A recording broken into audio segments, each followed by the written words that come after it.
बोले श्री कृष्ण भगवान की जय। बोले 11 मैया की जय। मैं आपने भादवा के चांदनी एकादशी की कथा सुनाऊं, जो आप सुनो। चांदनी एकादशी, पद्मा एकादशी का महात्म्य सुनाऊं सा।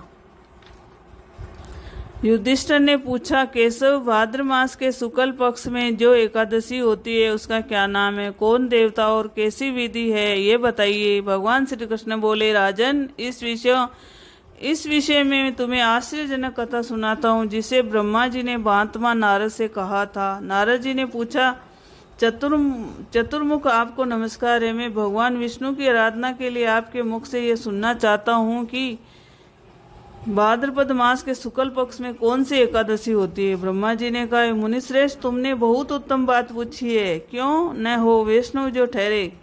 भादो के शुक्ल पक्ष की एकादशी पद्मा के नाम से विख्यात है। उस दिन भगवान ऋषिकेश की पूजा की होती है। यह उत्तम व्रत अवश्य करने योग्य है। सूर्यवंश में मानधाता नामक एक चक्रवर्ती सत्य प्रतीक और प्रतापी राजश्री हो गए हैं। वे प्रजा का अपने ओर से पुत्रों की भांति धर्म पूर्वक पालन किया करते थे। उनके राज्य में अकाल नहीं पड़ता था, मानसिक चिंताएं सताती थी और व्याधियों का प्रकोप भी नहीं होता था। उनकी प्रजा निर्भय तथा धन धान्य से समृद्ध थी। महाराज के कोष में केवल न्यायों प्रजित धन का ही संग्रह था। उनके राज्य में समस्त वर्णों और आश्रमों के लोग अपने अपने धर्म में लगे रहते थे। मानधाता के राज्य की भूमि कामधेनु के समान फल देने वाली थी। उनके राज्य करते समय प्रजा को बहुत सुख प्राप्त होता था। एक समय किसी क्रम का फल भोग प्राप्त होने पर राजा के राज्य में 3 वर्षों तक वर्षा नहीं हुई। इससे उनकी प्रजा भूख से पीड़ित हो नष्ट होने लगी। तब संपूर्ण प्रजा ने महाराज के पास आकर इस प्रकार कहा। प्रजा बोली, नरश्रेष्ठ, आपको प्रजा की बात सुननी चाहिए। प्राणों में मनीषी पुरुषों ने जल को नारा कहा है। वह नारा ही भगवान का अयन निवास स्थान है, इसलिए वे नारायण कहलाते हैं। नारायण स्वरूप भगवान विष्णु सर्वत्र व्यापक रूप में विराजमान है। वे ही मेद स्वरूप होकर वर्षा करते हैं। वर्षा से अन्न पैदा होता है और अन्न से प्रजा जीवन धारण करती है।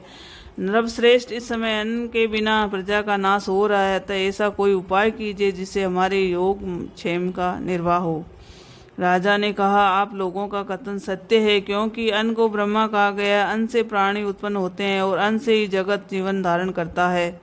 लोक में बहुधा ऐसा सुना जाता है तथा पुराण में भी बहुत विस्तार के साथ ऐसा वर्णन है कि राजाओं के अत्याचार से प्रजा को बड़ी पीड़ा होती है। किंतु जब मैं बुद्धि से विचार करता हूँ तो मुझे अपना किया हुआ कोई अपराध नहीं दिखाई देता। फिर भी मैं प्रजा का हित करने के लिए पूर्ण यत्न करूँगा, ऐसा निश्चय करके राजा मानधाता इन्हें गिने व्यक्तियों को साथ ले विधाता को प्रणाम करके संगन वन की ओर चल दिए। वहां जाकर मुख्य मुख्य मुनियों और तपस्वियों के आश्रमों पर घूमते फिरे। एक दिन उन्हें ब्रह्मपुत्र अंगिरा ऋषि का दर्शन हुआ। उन पर दृष्टि पड़ते ही राजा हर्ष में भरकर अपने वाहन से उतर पड़े और इंद्रियों को वश में रखते हुए दोनों हाथ जोड़कर उन्होंने मुनि के चरणों में प्रणाम किया। मुनि ने भी स्वस्ति कहकर राजा का अभिनंदन किया और उनके राज्य के 7 अंगों की कुशल पूछी। राजा ने अपनी कुशल बताकर मुनि के स्वास्थ्य का समाचार पूछा। मुनि ने राजा को आसन और अद्य दिया। उन्हें ग्रहण करके जब वे मुनि के समीप बैठे तो उन्होंने इनके आगमन का कारण पूछा।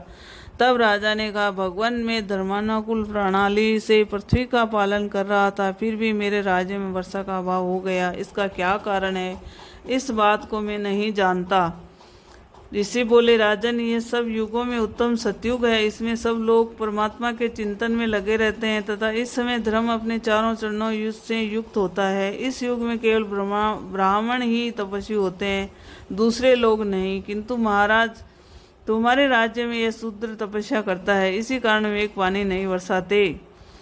तुम इसके प्रतिकारक का यत्न करो, जिससे यह अनावृष्टि का दोष शांत हो जाए। राजा ने कहा, मुनिवर, एक तो ये तपस्या में लगा है, दूसरे निरपराध है, अतः मैं इसका अनिष्ट नहीं करूँगा। आप उक्त दोष को शांत करने वाले किसी धर्म का उपदेश कीजिए। ऋषि बोले, राजन, यदि ऐसी बात है तो एकादशी व्रत करो। भाद्रपद मास के शुक्ल पक्ष में जो पद्मा नाम से विख्यात एकादशी होती है, उसके व्रत के प्रभाव से निश्चय उत्तम दृष्टि होगी। नरेश, तुम अपनी प्रजा और परिजनों के साथ इसका व्रत करो। ऋषि का यह वचन सुनकर राजा अपने घर लौट आए। उन्होंने चारों वर्णों की समस्त प्रजाओं के साथ भादों के शुक्ल पक्ष की पद्मा एकादशी का व्रत किया।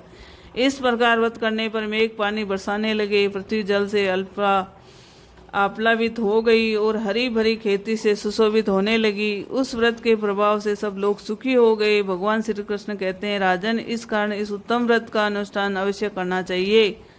पद्मा एकादशी के दिन जल से भरे हुए घड़े को वस्त्र से ढककर दही और चावल के साथ ब्राह्मण को दान देना चाहिए।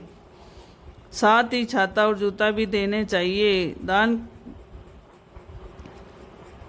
बोलिए श्री कृष्ण भगवान की जय। बोलिए विष्णु भगवान की जय हो। एकादशी मैया की जय हो।